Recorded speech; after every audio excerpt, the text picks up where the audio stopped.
I'm a biologist with a U.S. Geological Survey at the Lake Ontario Biological Station, and I'm excited to show you some interesting results from our Cisco and whitefish egg and larval surveys surrounding these habitat addition projects in Chaumont Bay. So, breeding populations have been declining for centuries due to anthropogenic stressors that we're all familiar with. Those of you who got to see Lucas Latart's talk just downstairs just before this would see that there's a monumental effort right now to sort of inventory nearshore rocky habitat around much of Lake Ontario. Some preliminary results from those surveys and other habitat surveys that have been done suggest that this is a lot of what we see, particularly in embayments. We see degraded habitat, we see infilling with hash and fine sediments, and Alex Gatch's talk, he covered the fact that these habitats are not that great for developing eggs. So a lot of egg and larval surveys that have been done in these degraded embayments show that natural reproduction in these embayments is quite limited. The few eggs that are deposited here, survival isn't very high, and we infrequently find larvae the following spring. These days, largely natural reproduction is limited to the northeastern embayments. This is where habitat, spawning habitat, is relatively less degraded, still experiences some infilling from mussel hash and fine sediments as shown here, but much less so than the southern embayments. This is also a part of the lake that experiences pretty reliable ice cover, which is thought to help protect incubating eggs from the damaging effects of water currents and wave action. So, understanding all this, we're curious if some form of habitat manipulation, or more specifically, substrate addition, can help promote Coregonine reproduction. So we installed 4 artificial reefs in Chaumont Bay, about 20 square meters, and asked the following questions. Do these artificial reefs attract spawning adults and increase egg deposition? And is the abundance of clean rock interstices limiting egg survival and larval production? So to answer these questions, we went to a known spawning shoal, as Joe mentioned, for Cisco and lake whitefish. We have done extensive egg and larval surveys around the entire bay for numerous years, so we have a pretty robust picture of Coregonine reproductive ecology here. So it's a great place to attempt to answer these questions. A lot of habitat surveys that have been done in this specific embayment show that this is a lot of what we see in these shallower environments. We see a lot of mussel, reef, and hash, bedrock, and fine sediments. And while eggs can successfully incubate here, and we do see larval emergence regularly season to season, or year to year, I mean, it's less than ideal habitat. So I'll refer to these areas as our control sites for the study. And again, in the summer of 2022, we experimentally added 4 rock piles, or artificial reefs, I'll just refer to them as reefs for the talk, consisting of cobble-sized rock along a depth gradient. We know that egg deposition varies predictably with substrate type.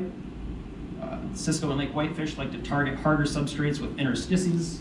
We also know that substrate type varies predictably with depth.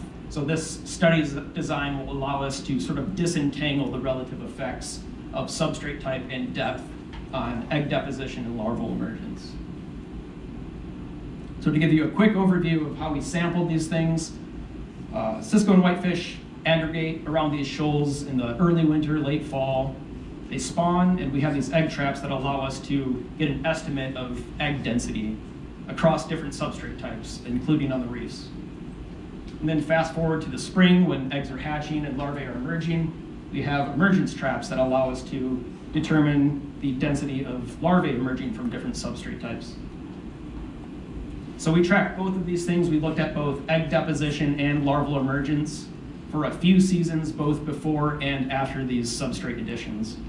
So this before-after control impact design will really help us determine the actual impact of these additions on reproductive success. And I'll, for the duration of the talk, indicate the substrate addition along a timeline with a pile of rocks in the star. So to jump right into it, starting with egg density, we're looking at egg density along the y-axis, ranging from 0 to 30,000 eggs per square meter, year along the x-axis, And what we see, I should say that experimental sites are indicated by the red box plots. We see, moving from 2021 to 2022, a decline in the average number of eggs deposited on the shoal. And interestingly, we see significantly fewer eggs deposited on the experimental reefs. The following year, again, we see relatively fewer eggs compared to 2021, but this time marginally more, but statistically more eggs deposited on the experimental reefs.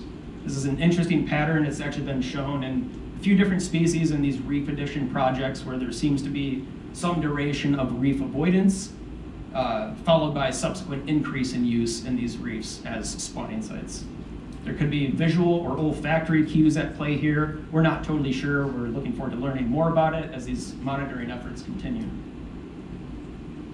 Now we're looking at egg density by depth. So again, egg density on the y-axis, this time depth along the x-axis ranging from shallower sites to deeper sites, faceted by year.